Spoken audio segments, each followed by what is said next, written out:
Welcome to the deep dive. Today, we're embarking on a truly profound exploration. We're setting aside our usual approach, with lots of different sources, to focus really intently on one single, very important work, Man's Search for Meaning by Viktor Frankl. Yes, a crucial text. Right. Written way back in 1945 and, interestingly, first published anonymously in German. Right. And it's important to remember he doesn't frame it as just a detached factual report. No. It's very much his deeply personal experiences as a prisoner in Nazi concentration camps. Right. It really reflects the inner lives, the everyday reality for the average prisoners. And how that systematic stripping away of everything external, your identity, it forced people to confront what was inside. Exactly. It forced them to either lose that inner self or somehow strengthen it. It reveals this kind of fundamental resilience needed just to survive. Absolutely. And our mission today with this deep dive is really to pull out those core understandings Frankl offers about, the incredible human capacity to find meaning, even when facing just unimaginable suffering.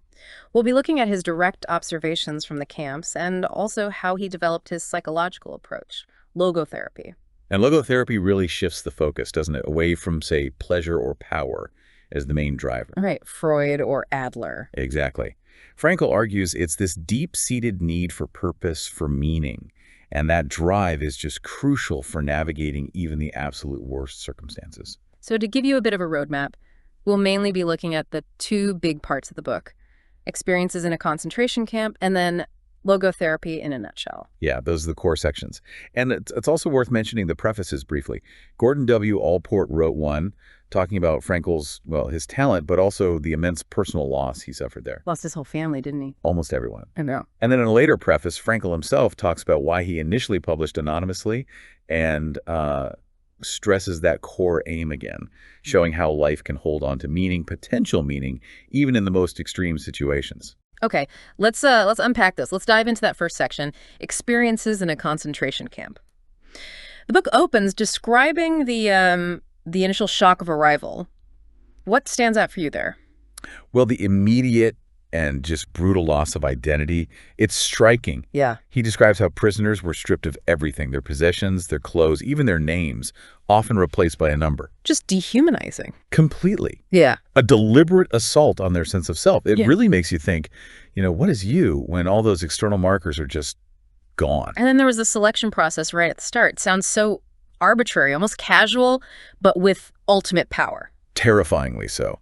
That infamous finger just pointing left or right, a split-second decision between, maybe surviving for a while or immediate death. Life or death. And crucially, those pointed to the left, they weren't told anything. The implication, of course, was the gas chambers.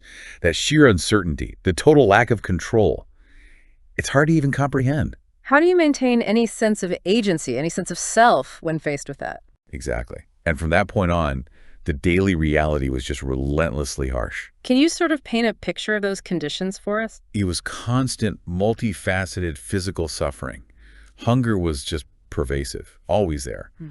Then you had inadequate clothing, this brutal exposure to the cold.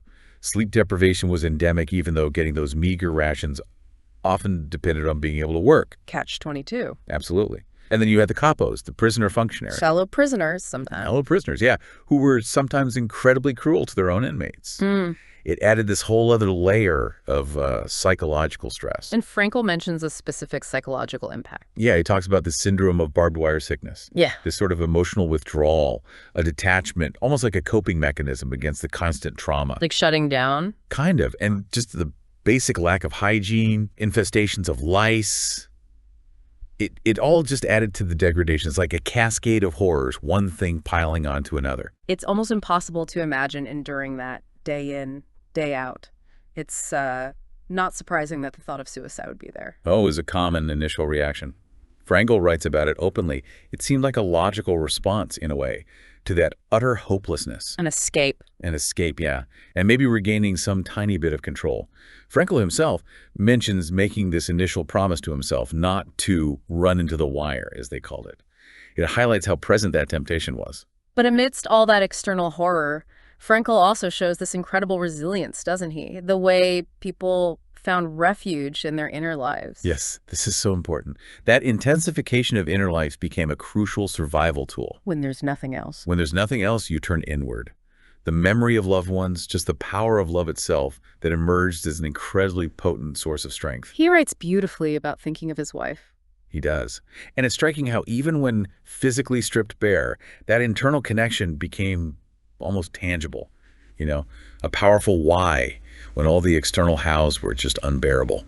It's amazing, too, how even the smallest bits of beauty could provide some solace. Absolutely. Appreciating a single tree or a fleeting sunset. These moments offered a brief connection to something, anything, beyond the camp's brutality. Just a glimpse? A glimpse could be a lifeline. It really underlines our fundamental human need for beauty, for connection, even in the darkest places imaginable. Even humor played a role. Even fleeting moments of humor, yeah. Gallows humor, maybe. But it provided a temporary mental escape. Imagination, too, recalling positive past experiences, that became vital. A mental escape hatch. Exactly. And interestingly, he notes that prisoners' dreams often revolved around the most basic unmet needs. Like what? Bread, cigarettes, a warm bath. Simple things. It makes you think about what truly sustains us, the core elements, when everything else is gone. Frankl also talks about the psychological effect of feeling like you have no future. He calls it a provisional existence. This feeling that life isn't really moving forward, just stretching out as this endless, bleak present. That must have been draining. Hugely draining. It could just deplete a prisoner's inner resources, their motivation. It's like running a marathon where you can't see any finish line. Eventually, the exhaustion becomes more than physical. Yet, even in this environment designed to strip away every shred of humanity, Frankl observed something really profound about human freedom. Yes, and this is absolutely central to his whole perspective. Despite the extreme constraints, the beatings, the starvation, Everything. He recognized that prisoners still retain the last of the human freedoms.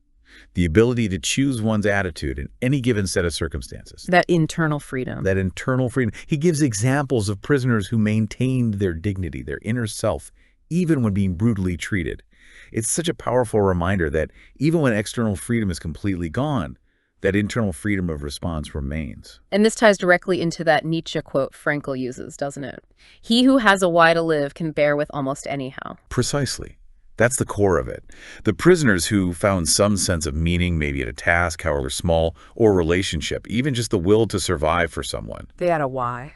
They had a why. And that made them better equipped to endure the horrific how of their existence.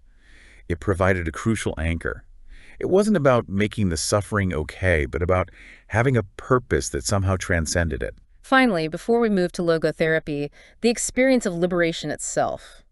It wasn't simple, was it? He describes more psychological hurdles. No, not simple at all. Liberation brought its own really complex set of challenges. You'd think it would just be joy. You would, but many experience depersonalization, this sense of unreality, like, is this really happening? Readjusting to freedom, to making choices again after years of having none, that was incredibly difficult, overwhelming for some. The scars remained. Deep psychological scars, the years of extreme deprivation, the lack of autonomy. It's a sobering reminder that the end of suffering doesn't automatically mean instant healing. So after witnessing all this incredible resilience, this human need for meaning, even in the absolute depths, Frankl developed his therapeutic approach, logotherapy, which, you said, centers on the will to meaning. That's the fundamental driving force in humans, according to Frankl. pleasure, not power. Exactly. Yeah. He distinguishes it from Freudian psychoanalysis, which he saw as focused mainly on the will to pleasure, and Adlerian psychology, emphasizing the will to power, or striving for superiority. Logotherapy says, no, our primary motivation is to find meaning in our lives. And if we can't. Well, when that will to meaning is frustrated, that's when psychological distress, what he sometimes called existential vacuum, can arise. Okay. And what are the core pillars or principles of logotherapy? There are three main ones, really. First, life has meaning under all circumstances, all of them, even the most miserable. That's a bold claim after what he saw. It is, but crucial. Second, our main motivation for living is this will to find meaning. And third, we have the freedom to find meaning in three main ways. First, by creating a work or doing a deed. Second, by experiencing something or encountering someone, especially through love. And third, by the attitude we take toward unavoidable suffering. Okay, let's break those down a bit. The first one, creating a work or doing a deed. Yeah, this is about finding meaning through achievement, through contribution. It could be your job, a creative project, even, small acts of kindness. Like in the camp, maybe keeping your area clean. Exactly. Finding purpose in a small assigned task, even when the bigger picture seemed futile. It's about the meaning and what we bring into the world, our impact, however small it might seem. Okay. The second way, experiencing something or encountering someone. Love is the key example there. Love is the prime example, yes. But it also includes experiencing beauty, nature, art, connecting deeply with others. For Frankl, love transcends the physical presence. Like thinking of his wife. Right. As he experienced in the camp, the image, the memory, the essence of a loved person can provide immense strength and meaning, even if they're absent or gone. It's a connection that sustains. And the third one, which seems so central given his experience, the attitude we take toward unavoidable suffering. Absolutely. This is key. It doesn't mean suffering is good or that we should seek it out. Not at all. No. But it means that even in situations of inescapable pain, situations we cannot change, we still retain that last freedom. The freedom to choose our response, our attitude. How we bear it. How we bear it. Finding meaning in the dignity, the courage, the way we face our suffering. And this leads to that concept you mentioned earlier. Tragic optimism. Tragic optimism. Yeah. And while finding meaning in suffering is powerful, we have to acknowledge the sheer horror of what he went through. Frankl isn't diminishing that horror. Right. His point is about the human capacity to find meaning even within that horror, and how that meaning can be a source of incredible strength. It still sounds like such a contradiction, tragic optimism. It does initially, but it's not about, putting on a happy face or denying reality. He wrote a whole postscript called The Case for a Tragic Optimism. It's about maintaining hope and finding meaning despite pain, guilt, death. The tragic triad, as he called it. It's the ability to say yes to life, fundamentally, in spite of everything awful it might contain. So acknowledging the tragedy, but still affirming life's value through the meaning we find or create. Exactly. It's an act of affirmation. Did Frankl develop specific techniques for logotherapy? He did. One well-known one is paradoxical intention. Okay, what's that? It's a technique where patients are actually encouraged to consciously wish for the very thing they fear. That sounds backward. It sounds completely counterintuitive, right? But say someone has intense anxiety about blushing in public. The therapist might encourage them to try to blush as much as possible. Really? Yeah. The idea is that this humorous, paradoxical wish removes the fearful anticipation, the struggle against the symptom, which often fuels it. It can break that cycle. Interesting. He also mentioned something called the super meaning. Yes, the super meaning. This is a bit more philosophical. It refers to an ultimate meaning, maybe a deeper purpose to existence, that might actually lie beyond our full intellectual grasp. Like something we can't fully understand. Right. It's not necessarily religious, though it can be for some. It's more a sense that there might be an underlying order or purpose, even if we can't see the whole picture. Believing in something like that, even vaguely, Can provide comfort. can provide a fundamental sense of trust, of resilience. Like having a compass pointing north, even if you're lost in fog and can't see the destination yet.